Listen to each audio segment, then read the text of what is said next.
Baik. Selamat sore, jemaat yang kasih Tuhan. Puji Tuhan, kita ada kesempatan untuk ketemu lagi pada sore hari ini. Dan sesudah menyanyikan puji-pujian, kita ingin belajar firman Tuhan. Saya masih akan mengajak kita untuk membuka dalam kitab Mazmur. Coba kita buka Mazmur.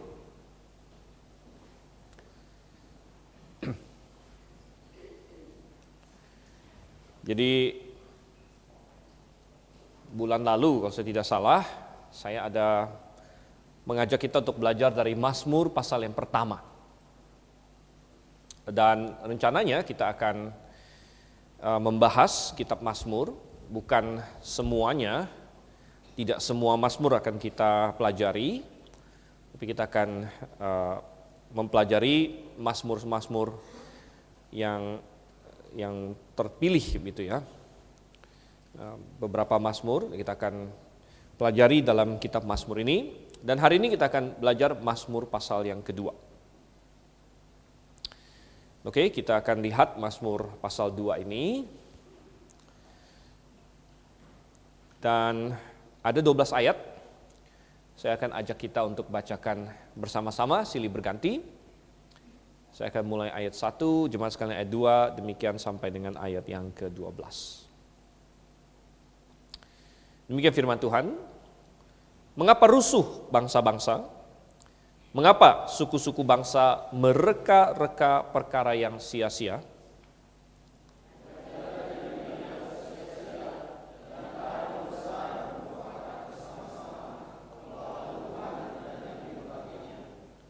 Marilah kita memutuskan belenggu-belenggu mereka dan membuang tali-tali mereka daripada kita.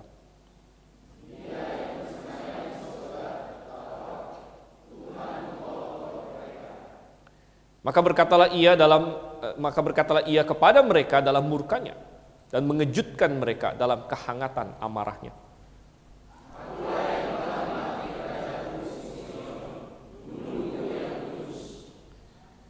Aku mau menceritakan tentang ketetapan Tuhan. Ia berkata kepadaku, anakku engkau telah kuperanakkan pada hari ini.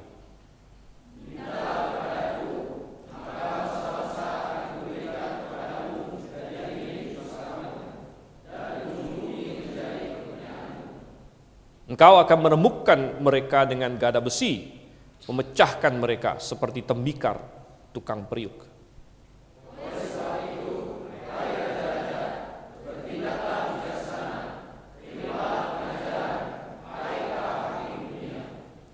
Beribadalah kepada Tuhan dengan takut dan ciumlah kakinya dengan gemetar.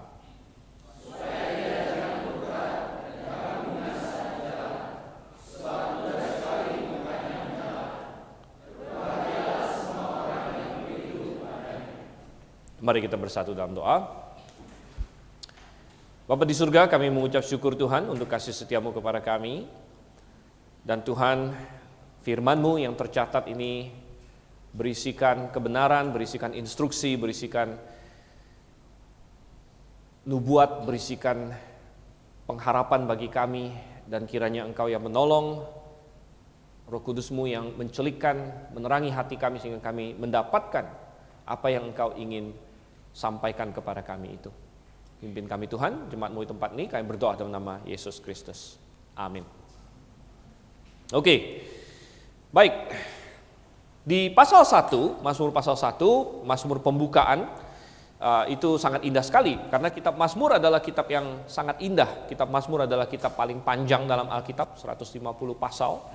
Dan kitab Mazmur adalah kitab humnoi, ya, kitab buku pujian, sekaligus kitab teologi juga. Jadi ini luar biasanya kitab Mazmur. Dia adalah buku puji-pujian, orang Israel memakai ini sebagai humnoi mereka, sebagai buku nyanyi mereka. Ini bukan hanya sekedar buku nyanyi. Ini adalah buku nyanyi paling indah di dunia, karena ini adalah buku nyanyi yang sekaligus adalah firman Tuhan dan juga mengajarkan banyak teologi kepada kita. Dan kita sudah melihat pembukaannya di pasal 1 di kali yang lalu. Dan di pasal 1 fokus utama adalah atau Taurat.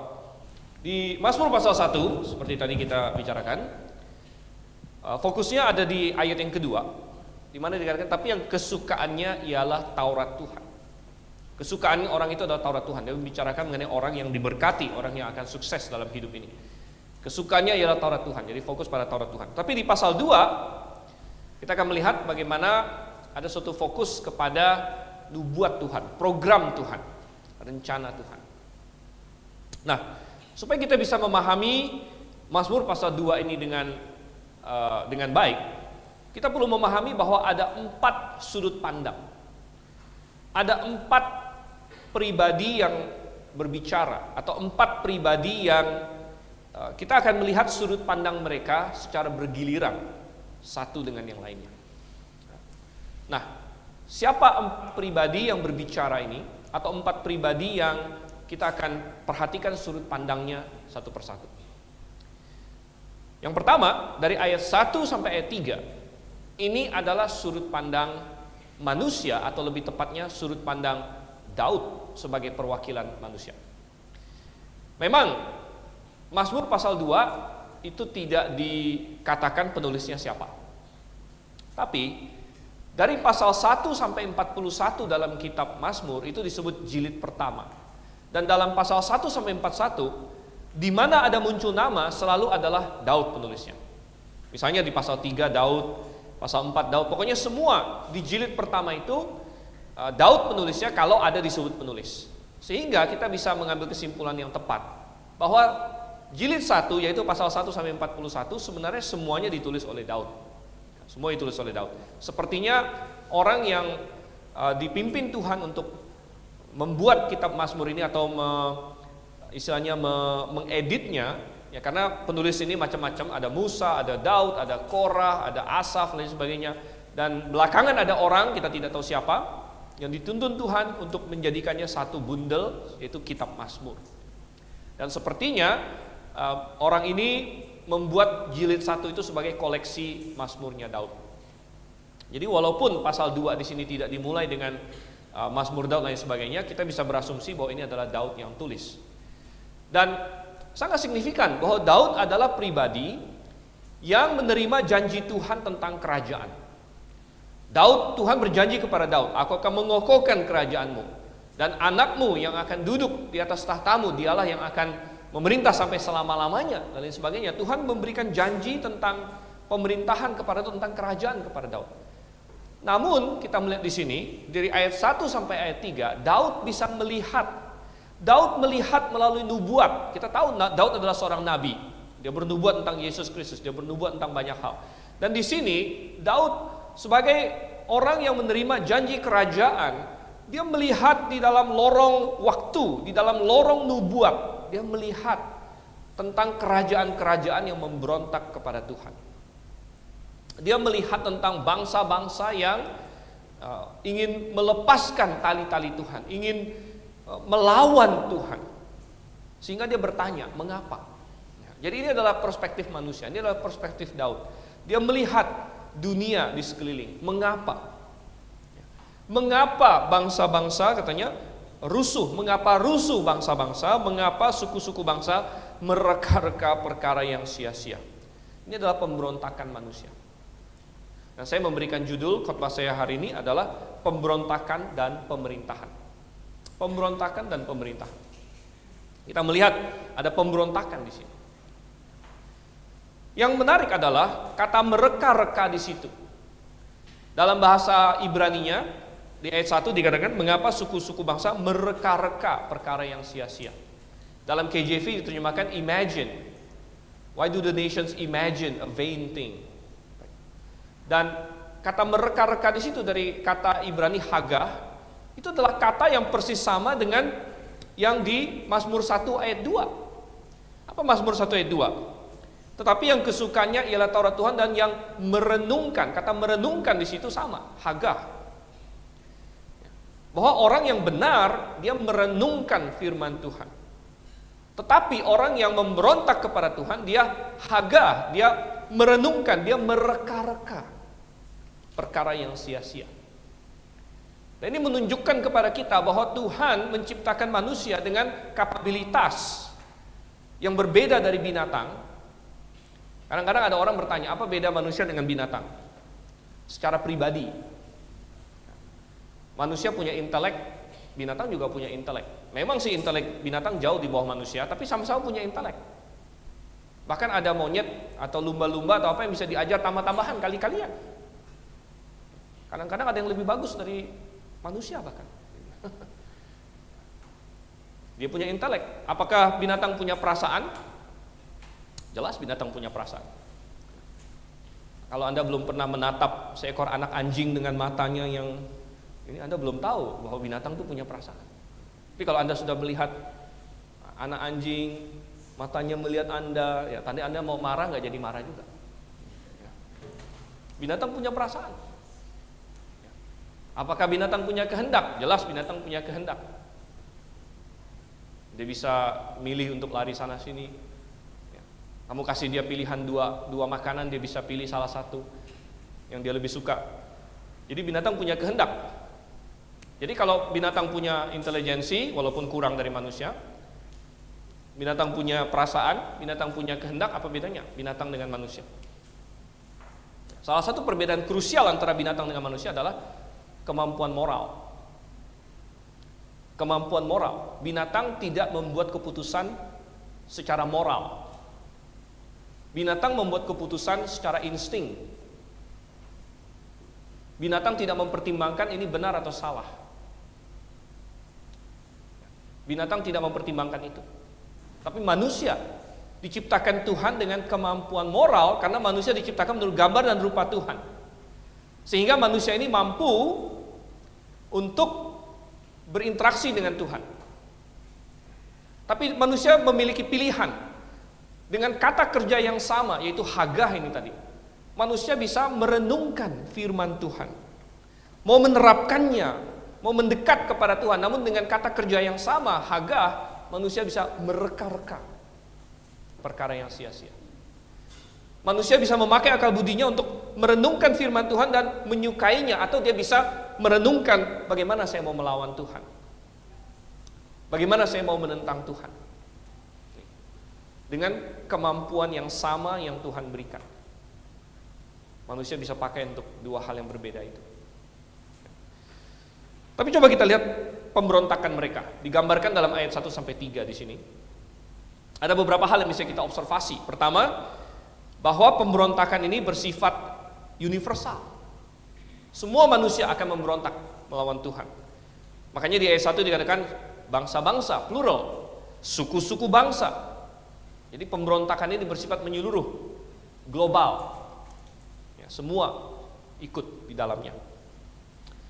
Kemudian kita melihat lagi, universal dalam pengertian didukung oleh semua kalangan. Ayat 1, bangsa-bangsa, suku-suku bangsa bicara mengenai rakyatnya. Ayat 2, raja-raja, pembesar-pembesar, berbicara mengenai para pemimpinnya. Jadi pemberontakan ini dilakukan oleh baik pemimpin, baik penguasa, baik kalau zaman itu raja, kalau zaman sekarang mungkin presiden, perdana menteri, kabinet, DPR, MPR, parlemen, dan lain sebagainya. Mereka memberontak kepada Tuhan. Dan kemudian kita melihat lagi, kita observasi lagi, bahwa pemberontakan ini ditujukan terhadap Tuhan, Yehova. Ayat 2 dikatakan, raja-raja dunia bersiap-siap dan para pembesar bermufakat bersama-sama melawan Tuhan, Yehova, Allah yang benar, dan yang diurapinya melalui Yesus Kristus. Yesus Kristus yang diurapi, Mesias. Kristus artinya yang diurapi. Dan itu kita lihat hari ini, bahwa dunia membenci Allah yang ada di dalam Alkitab. Dunia membenci Allah yang benar. Mereka oke-oke saja dengan semua Allah-Allah palsu yang lain. Dunia oke-oke saja kalau ada orang hari ini mau menyembah setan, bahkan ada gereja setan. Manusia oke-oke saja kalau misalnya kamu mau menyembah patung dan sebagainya, oke-oke saja. Dunia oke-oke saja. Tetapi dunia membenci dan melawan Tuhan yang ada dalam Alkitab, yang kemudian datang dan menyatakan diri sebagai Yesus Kristus. Ini adalah yang dilawan oleh manusia, di muka bumi ini. Dan kita akan melihat semua yang lain nanti akan menjadi satu bagian, dan orang yang percaya kepada Tuhan menjadi satu bagian. Jadi mereka membenci Tuhan, mereka membenci Alkitab. Mereka membenci Yesus Kristus. Kemudian kita lihat lagi di ayat yang ketiga, bahwa pemberontakan ini karena mereka membenci Tuhan yang benar, maka mereka juga membenci, pemberontakan ini ditujukan kepada hukum-hukumnya Tuhan, aturan-aturan Tuhan. Mereka membencinya. Makanya di ayat yang ketiga, marilah kita memutuskan belenggu-belenggu mereka dan membuang tali-tali mereka daripada kita. Mereka menganggap bahwa hukum-hukum Tuhan itu seperti belenggu. Mereka menganggap bahwa Tuhan itu sedang mengekang mereka. Mereka menganggap Tuhan sedang mengikat mereka. Dan mereka tidak suka. Dan mereka menentang hukum-hukum Tuhan. Oh, saudara kasih Tuhan. Ini terjadi di mana-mana. Dunia melakukannya. Kita melihat bagaimana dunia sangat membenci hukum Tuhan tentang kudusnya pernikahan. Dunia membenci itu.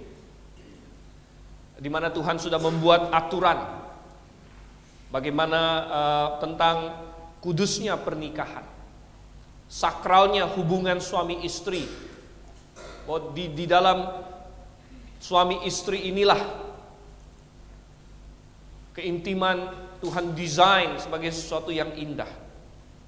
Tapi dunia membenci aturan itu. Dan dunia mengajar orang-orang muda untuk membenci aturan itu. Dan menganggapnya sebagai tali yang mengekang, menganggapnya sebagai belenggu yang mau menghentikan dia dari cinta, menghentikan dia dari kesenangan. Dunia membenci.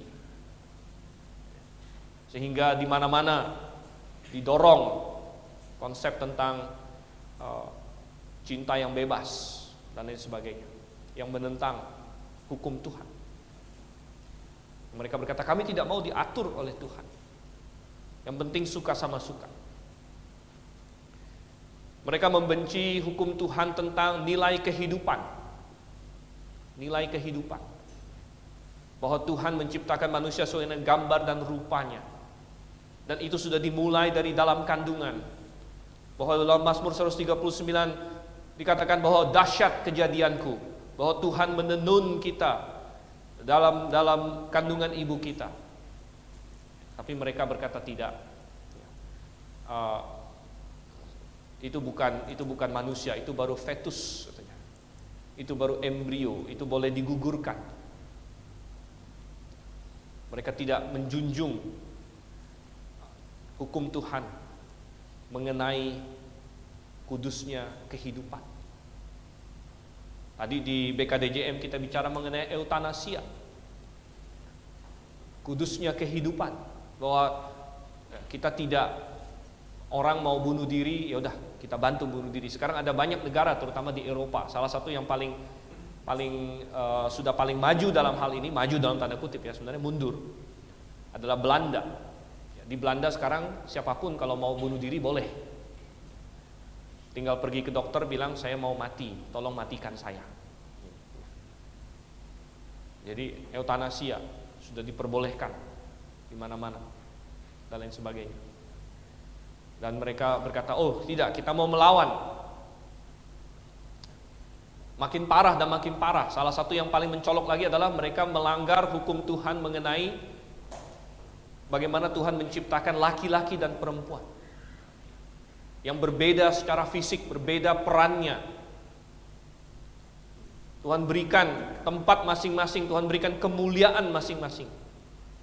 Tapi tidak. Sekarang dengan hari ini gerakan LGBT yang makin gila.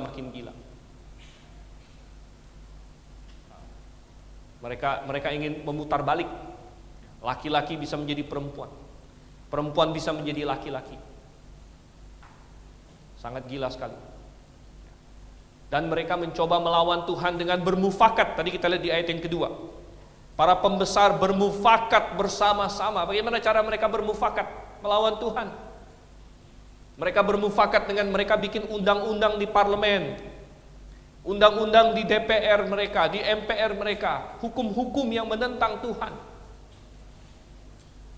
Sekarang di Amerika sedang akan ada peperangan karena barusan terjadi pemilu, tapi kaum Republik tidak menang sebanyak yang diharapkan. Saya kalau di Amerika itu mereka DPR-nya ada dua ruang ya, ruang atas, ruang bawah. Ruang atas namanya Senat, ruang bawah namanya House. Dan sekarang mereka mau mulai membuat undang-undang, di mana mereka mau membuat undang-undang untuk katanya mempertahankan pernikahan gay. Jadi mereka mau bikin undang-undang itu. Mereka akan berdiskusi di situ bagaimana caranya mereka mau melawan Tuhan. Benar seperti dikatakan sini, para pembesar bermufakat bersama-sama untuk melawan Tuhan. Ini adalah pemberontakan.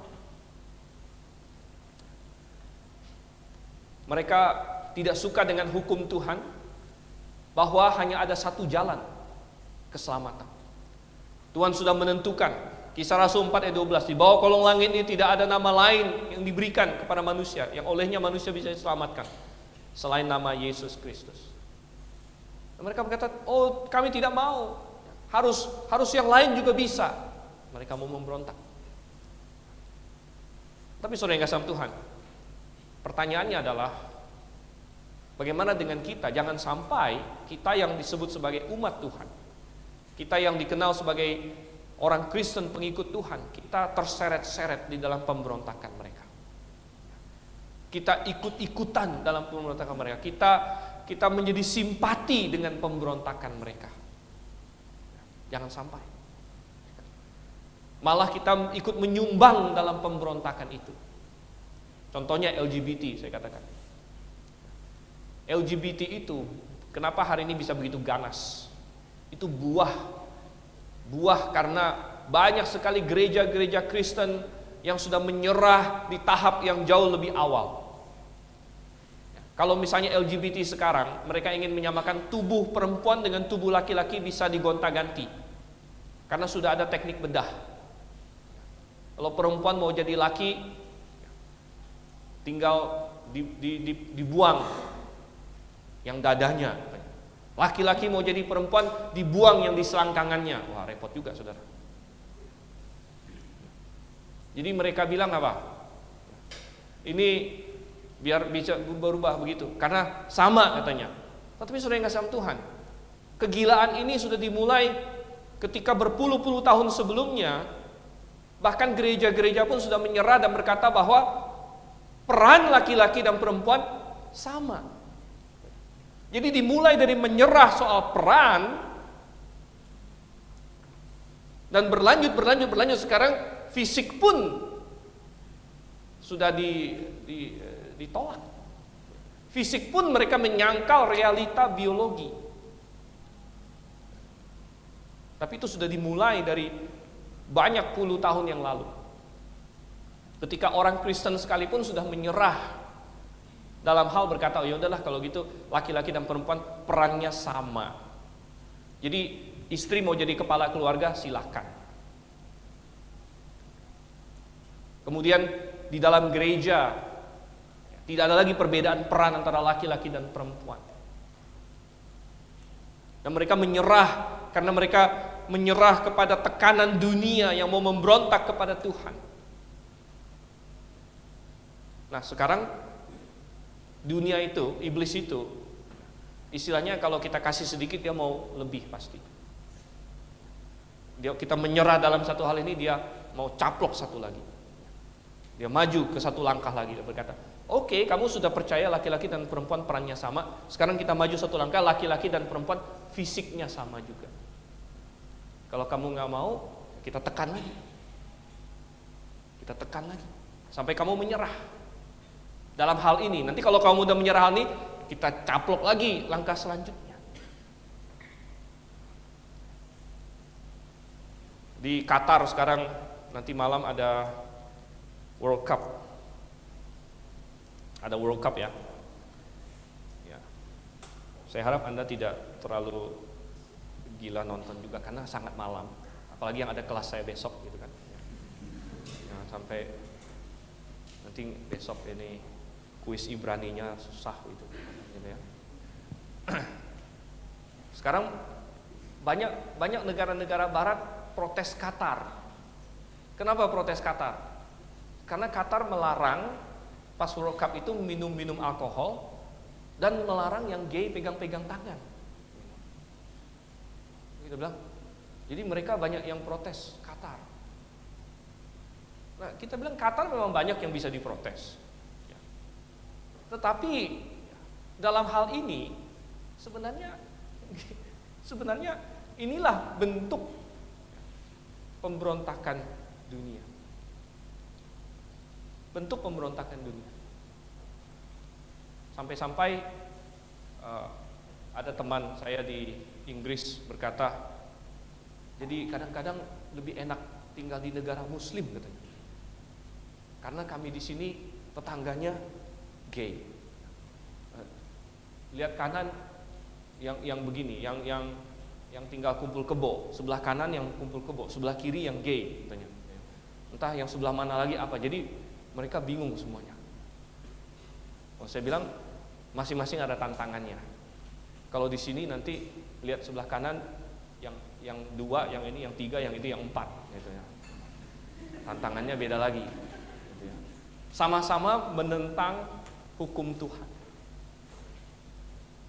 memberontak kepada hukum Tuhan. Tapi itu pemberontakan manusia. Ya. Yang penting adalah apakah jangan kita terseret, jangan kita applause ya, terhadap mereka. Banyak sekali film-film lain sebagainya mengglorifikasi seks bebas, mengglorifikasi hal-hal yang jelas-jelas itu Tuhan tidak senang. Jangan kita malah senang dengan itu juga. Kita malah enjoy lihat juga. Oke, itu perspektif yang pertama. Perspektif Daud yang bertanya, manusia yang bertanya, mengapa bangsa-bangsa memberontak? Sekarang perspektif yang kedua yang berbicara ayat 4 sampai ayat 6 adalah perspektif Allah Bapa. Perspektif Bapa di sorga. Manusia mau memberontak terhadap dia, bagaimana Allah Bapa meresponinya? Kita baca ayat 4. Dia yang bersemayam di sorga tertawa. Wow. Ya, Tuhan tertawa. Kenapa Tuhan bisa tertawa? Kita bilang, justru kita harus bertanya kenapa manusia bisa tertawa? Karena manusia diciptakan menurut gambar dan rupa Tuhan. Gitu. Jadi Tuhan itu punya sense of humor juga, saudara. Tuhan punya sense of humor. Salah satu bukti bahwa Tuhan punya sense of humor adalah dulu ada filsuf namanya Voltaire di Prancis. Dia bilang, Alkitab ini akan ditinggalkan orang. Alkitab ini sudah tidak laku lagi. Alkitab ini sudah ketinggalan zaman. Alkitab ini akan dibuang oleh manusia. Ini Voltaire, penentang Tuhan, ateis dengan Tuhan. Lalu apa yang terjadi? Ini bukti bahwa Tuhan punya rasa humor.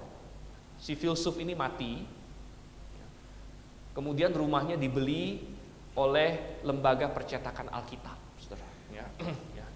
Rumahnya dibeli oleh lembaga percetakan Alkitab, dan dari rumahnya itulah Alkitab yang dia elu-elukan sudah nggak akan dibaca orang lagi, sudah tinggal zaman, dari rumah dia itu dicetak, dan sampai sekarang Alkitab menjadi bestseller, salah satu kitab yang paling banyak dicari orang. Sedangkan buku-buku Voltaire tidak ada dicari orang. Itu bukti Tuhan punya sense of humor. Tapi Tuhan tertawa. Tuhan tertawa. Manusia ini mau menentang aku. Dia mengolok-olok. Oh, saudara yang kasih Tuhan. Betapa bodoh kalau manusia berpikir dia bisa menang melawan Tuhan. Ya. Betapa bodoh. Manusia pikir dia sudah hebat. Manusia sering sombong sendiri. Dia bisa sudah pergi ke bulan. Wah, manusia sudah pergi ke bulan. Bahkan sekarang mau pergi ke bulan lagi. Sehingga lagu Ambilkan Bulan Bagiku itu bisa dipenuhi mungkin gitu ya. Bisa pergi ke bulan ambil sedikit bawa pulang. Astronot. Tapi apa artinya itu di hadapan Tuhan? Sedangkan Tuhan adalah yang menciptakan alam semesta dengan bintang-bintang, dengan semua galaksi dan memutarnya. Saya ada baca satu kisah di Revolusi Prancis. Revolusi Prancis terjadi waktu itu ya. Dan sebenarnya revolusi Prancis itu rakyat marah kepada kaum bangsawan yang menindas mereka dan sebagainya. Tapi kemarahan itu meluap kepada kekristenan juga, karena memang bangsawan Prancis rata-rata waktu itu Kristen dalam tanda kutip, Katolik gitu ya.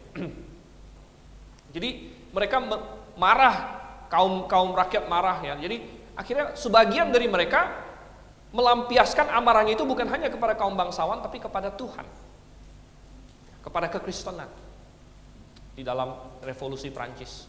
Sehingga ada cerita katanya bukan saja mereka menyerang istana, menyerang segala macam, dan kalau kita baca sejarah kan ada Raja Louis ke-16 yang dipenggal, ada permaisurinya si Marie Antoinette dipenggal dan sebagainya kalau Anda baca sejarah di situ. Tapi sebagian mereka juga menyerang gereja. Jadi katanya ada satu orang yang dia naik ke gereja Notre Dame ya, yang terkenal ya. Lalu naik ke atapnya dan dia mulai merusak di situ. Ada patung-patungnya, dekorasinya dibanting ke bawah. Lalu dia berseru, "Ayo semua," katanya, "kita hancurkan semua yang mengingatkan akan Tuhan. Kita hancurkan semua yang mengingatkan akan Tuhan." Tapi ada yang jawab dia dari bawah, orang yang bijaksana, dia bilang, "Citizen," katanya, karena mereka saling panggil sesamanya citizen waktu itu ya. "Citizen," katanya, "kalau mau menghancurkan semua yang mengingatkan Tuhan, maka kamu harus meruntuhkan bahkan bintang-bintang di langit. Kalau kamu mau menentukan semua yang mengingatkan akan Tuhan, berarti kamu harus runtuhkan bahkan bintang-bintang di langit." Oh, sudah yang kasih Tuhan. Tertawa. Manusia mau memberontak terhadap dia. Coba kita lihat lagi di sini. Setelah Tuhan tertawa di ayat yang kelima, tertawaan Tuhan, kemudian dia lanjutkan dengan amarahnya. Maka berkatalah ia kepada mereka dalam murkanya dan mengejutkan mereka dalam kehangatan amarahnya. Tuhan marah, mengapa? Karena ketika manusia berdosa, ketika manusia memberontak, manusia merusakkan tatanan alam semesta ini. Anda bisa bayangkan ketika Adam dan Hawa jatuh dalam dosa, mereka menjatuhkan seluruh bumi. Dalam Roma pasal 8 dikatakan semua makhluk ditaklukkan kepada kebinasaan karena manusia. Sebenarnya karena manusia jatuh dalam dosa, makanya binatang-binatang sakit bersalin juga bahkan. Dan Tuhan marah terhadap dosa. Amarah Tuhan muncul. Tetapi di ayat yang ke-6 dikatakan, "Akulah yang telah melantik rajaku di Sion, gunungku yang kudus." Ini memberitahu kita bahwa pemberontakan manusia akan gagal. Tuhan sudah punya rencananya. Dan rencana Tuhan, program Tuhan tidak akan gagal. Walaupun manusia memberontak kepada Dia, namun program Tuhan pasti terlaksana. Dan Tuhan berkata, "Aku akan melantik rajaku di Sion." Bahwa walaupun semua kerajaan memberontak kepadanya, namun ujung-ujungnya akan ada kerajaan yang benar. Akan ada kerajaan di muka bumi yang benar. Ketika Tuhan ciptakan Adam untuk menguasai bumi sebagai wakil Allah, dan untuk memimpin semua ciptaan menyembah Tuhan yang benar, Adam gagal. Adam jatuh dan membawa semua ciptaan jatuh. Tetapi bukan berarti rencana Tuhan itu gagal total. Karena ada Adam kedua. Adam kedua yang akan berhasil di mana Adam pertama gagal. Akan ada manusia yang berhasil di mana semua manusia gagal, yaitu manusia dan Allah Yesus Kristus. Dan Dia akan mendirikan kerajaan yang seperti yang Tuhan inginkan. Dia akan mendirikan kerajaan yang seperti Bapa di sorga rencanakan dari awal. Seperti inilah kalau ada manusia yang tidak berdosa memimpin seluruh ciptaan, memuji dan menyembah Bapa di sorga. Dan Tuhan memberitahu bahwa rencana Dia tidak akan gagal. Walaupun manusia memberontak, ujung-ujungnya Tuhan akan menang. Dia akan berkuasa dan bumi akan menyembah kepada Tuhan di bawah pimpinan Yesus Kristus di dalam kerajaannya. Itu adalah perspektif dari Bapa di sorga. Dan menarik sekali kalau Anda perhatikan ayat yang ke-6. Perhatikan Tuhan memakai tense apa di situ dalam grammar. Akulah yang telah melantik rajaku di Sion, gunungku yang kudus. Ini bicara soal nubuat, ini bicara soal nanti dalam kerajaan 1000 tahun. Tapi Tuhan bilang, aku telah. Dan Anda kalau perhatikan, ada banyak nubuat dalam Alkitab yang berbicara mengenai masa depan, namun memakai telah. Ini bukan kesalahan, saudara. Ini bukan penulis Alkitab tidak tahu memakai tense yang benar. Misalnya di dalam Yesaya dikatakan seorang anak telah lahir bagi kita, seorang putra telah diberikan kepada kita. Itu berbicara mengenai Yesus Kristus yang akan lahir 700 tahun setelah Yesaya menulis itu. Tapi kenapa ditulis telah? Telah di sini adalah prophetic perfect. Telah di sini adalah telah nubuatan, sesuatu yang sangat pasti sehingga dari perspektif Tuhan ini sudah terjadi. Seorang putra telah diberikan kepada kita. Masih 700 tahun lagi, tapi telah, Tuhan bilang.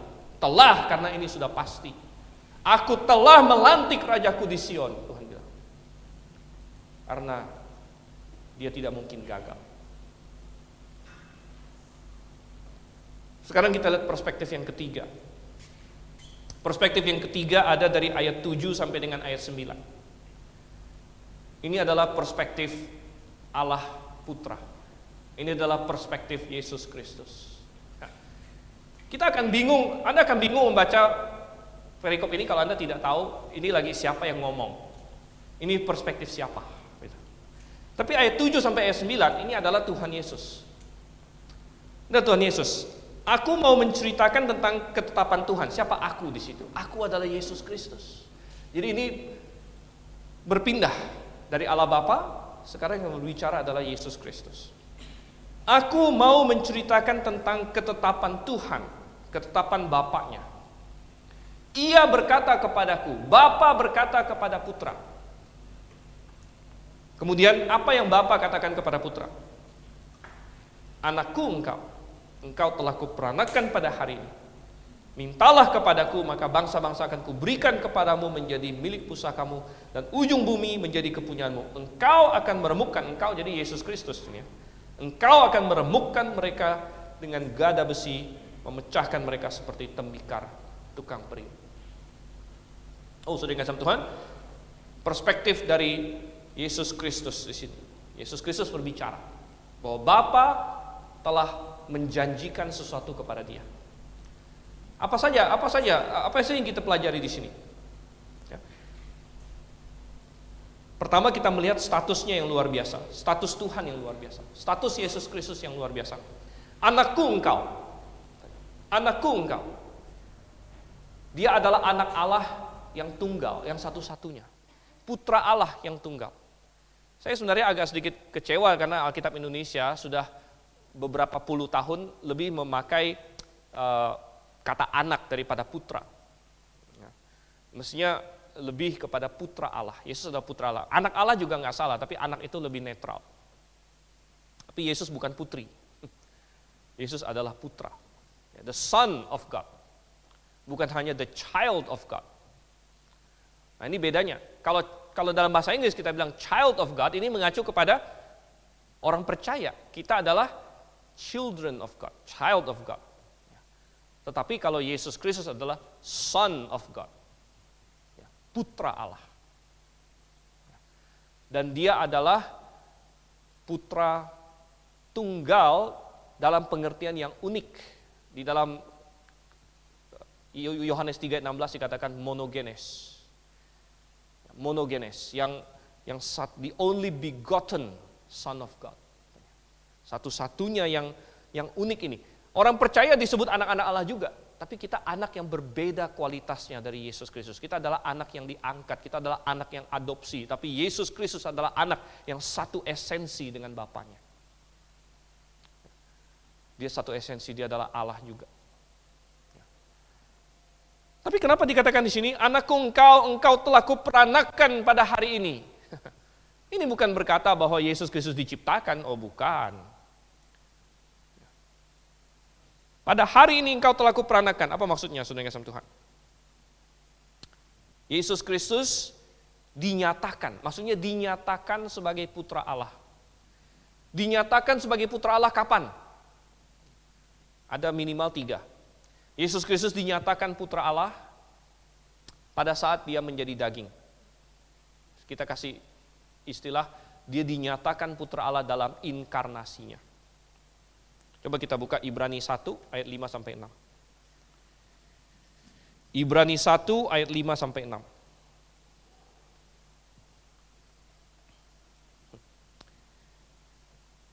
Karena kepada siapakah di antara malaikat-malaikat itu pernah ia katakan, anakku engkau telah kuperanakan pada hari ini. Ini mengutip Mazmur pasal 2. Dan aku akan menjadi bapaknya dan ia akan menjadi anakku. Dan ketika ia membawa pula anaknya yang sulung ke dunia, ia berkata semua malaikat Allah harus menyembah dia. Jadi ketika ia membawa anaknya yang sulung ke dalam dunia, berarti pada saat inkarnasi. Pada saat inkarnasi, Allah dinyatakan. Yesus Kristus dinyatakan sebagai putra Allah. Dan semua malaikat harus menyembah dia. Jadi dia dinyatakan putra Allah pada saat dia datang dalam daging, inkarnasi. Yang kedua, dia dinyatakan sebagai putra Allah pada saat kebangkitannya. Pada saat kebangkitannya. Kita buka Kisah Rasul 13. Kisah Rasul 13 ayat 33-34. Ini juga mengutip Mazmur pasal 2. Kisah Rasul 13 ayat 33-34. Telah digenapi Allah kepada kita, keturunan mereka, dengan membangkitkan Yesus seperti ada yang tertulis dalam Mazmur kedua. Anakku aku telah memperanakan engkau pada hari ini. Allah telah membangkitkan dia dari antara orang mati, dan ia tidak diserahkan kembali kepada kebinasaan. Jadi tadi Ibrani mengaitkan Mazmur 2 ini, hari ini engkau kuperanakan dengan Yesus datang ke dalam dunia.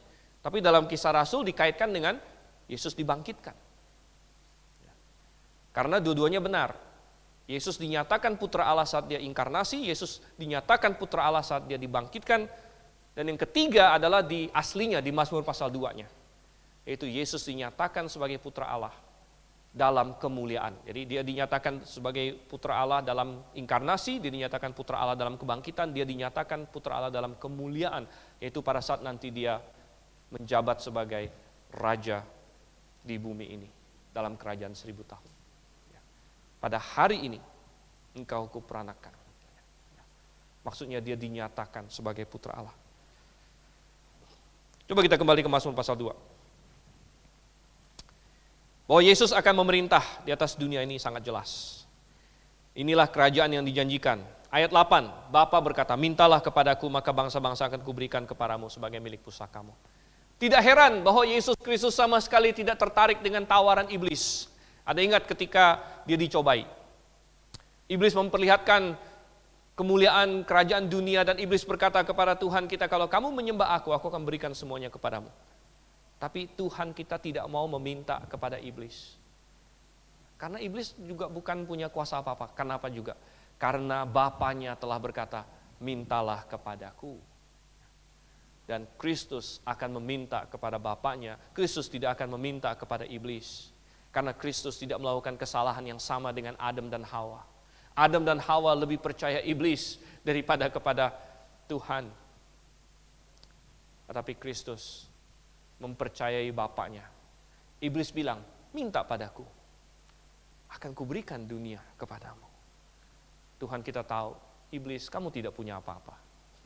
Kamu pembohong, kamu pendusta. Yang kamu tawarkan adalah dusta. Tetapi Bapa berkata, mintalah kepadaku, akan kuberikan bangsa-bangsa kepadamu. Dan Yesus Kristus memintanya dari Bapaknya dan mendapatkannya dari Bapaknya. Kita melihat lagi ayat yang ke-9, saudara yang kasih Tuhan. Ayat yang ke-9 ini menggambarkan bagaimana Tuhan menjalankan hukum Tuhan dengan serius. Engkau akan meremukkan mereka dengan gada besi, memecahkan mereka seperti tembikar tukang periuk. Bahwa ketika dia datang nanti dalam kerajaan 1000 tahun, ketika dia datang pada akhir tribulasi, dia akan mengenyahkan semua pemberontak. Dia akan membereskan si antikristus. Semua bangsa yang tadinya bermufakat melawan Tuhan itu akan dia hancurkan. Seperti katanya, seperti orang meremukkan, seperti tukang periuk meremukkan periuk-periuknya. Dia akan menghancurkan dan pada saat itu akan terlihat siapa yang sebenarnya punya kuasa. Siapa yang sebenarnya memerintah. Dia akan menghancurkan semua itu. Oke, saudara yang kasih Tuhan. Maka kita masuk kepada perspektif yang keempat. Ada perspektif Daud manusia, ada perspektif Allah Bapa, ada perspektif Allah Yesus Kristus. Maka Anda bisa sudah tebak mestinya. Perspektif keempat, perspektif siapa? Ya. Yaitu perspektif Roh Kudus, saudara yang kasih Tuhan. Ini adalah Tritunggal. Ini adalah perspektif Roh Kudus dari ayat 10 sampai dengan ayat yang ke-12. Roh Kudus menarik manusia untuk percaya kepada Yesus Kristus. Roh Kudus menginspirasikan Alkitab. Roh Kudus menulis kata-kata ini ditujukan kepada semua orang yang masih mau membaca, masih mau mendengar. Dan memang Tuhan sudah berkata, aku akan hancurkan, tapi sebenarnya Tuhan lebih suka menyelamatkan daripada menghancurkan. Tuhan berkata dalam Yeskiel, aku tidak berkenan akan kematian orang fasik, tetapi kepada pertobatannya. Dan tidak masuk akal kalau Tuhan yang menyetel orang sebagian bertobat, sebagian menentang, seperti ada teologi tertentu, itu sangat tidak masuk akal. Tetapi ini adalah Roh Kudus. Roh Kudus masih berbicara dan dia berkata, oleh sebab itu hai raja-raja, bertindaklah bijaksana, terimalah pengajaran para hakim dunia. Di sini kita melihat Roh Kudus seperti dalam Amsal. Dia adalah hikmat yang berseru-seru. Jadilah, belilah aku, dapatkanlah hikmat, jadilah bijaksana. Ketahuilah apa yang akan terjadi. Dan ayat yang ke-11 apa? Beribadalah kepada Tuhan, sembahlah Tuhan. Akui dia sebagai Tuhan dan Raja, dan ciumlah kakinya dengan gemetar. Sebenarnya ciumlah kakinya di sini Anda cek dalam KJV, bukan cium kaki, tapi kiss the son. Kiss the Son, ciumlah Sang Putra, ciumlah Kristus. Maksudnya apa? Ini berbicara mengenai, kalau kita bicara mengenai raja-raja. Raja-raja itu kalau dia menyerah kepada raja yang lain, dia akan datang, dia akan sujud dan dia akan menyembah. Dan dia akan mencium ya, raja yang kepada siapa dia menyerah itu. Ya. Dan Tuhan bilang, kiss the Son, ya, ciumlah Sang Putra. LAI terjemahkan ciumlah kakinya di sini.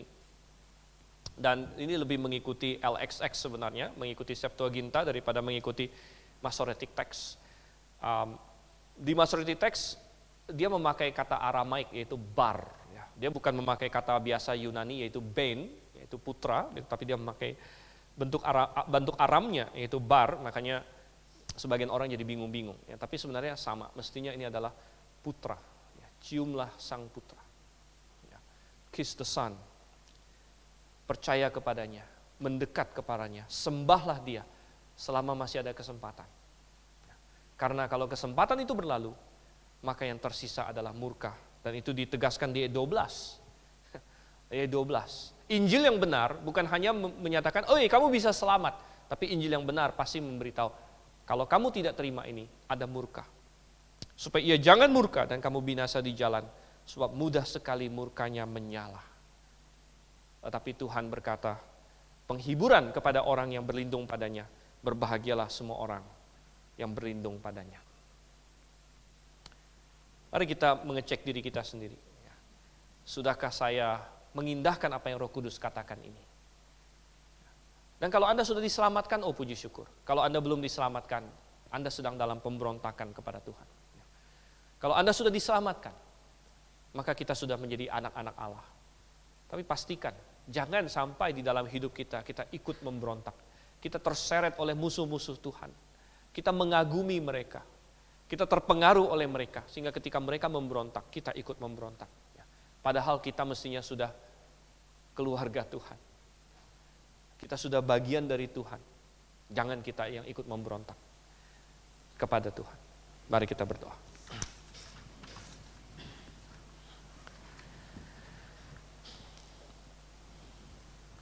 Bapa di surga, sungguh indah bahwa Engkau punya rencana, dan rencanamu pasti terjadi. Walaupun dunia memberontak terhadap Engkau, walaupun dunia melawan Engkau, namun kami sudah dikasih tahu kemenangan-Mu yang akhir. Tuhan, ajar kami untuk bijaksana. Jikalau ada di tempat ini Tuhan yang hari ini masih ragu-ragu, tidak tahu dia harus berdiri di mana, Tuhan, biarlah Roh Kudus-Mu menarik terus, sehingga dia menjadi bijaksana dan berkata, aku akan mencium Sang Putra. Aku akan menyerah kepadanya. Aku miliknya. Dan Tuhan, biarlah kami yang mengenal Engkau, kami semakin lagi menyerahkan diri, karena kami begitu diingatkan bahwa Kerajaan-Mu sedang datang. Dan dunia ini sedang berlalu. Dan kiranya godaan-godaan dunia ini kehilangan kilaunya oleh karena kemuliaan kerajaan-Mu. Dan kami diingatkan akan itu terus. Pimpin kami Tuhan. Kami berdoa dalam nama Yesus Kristus. Amin.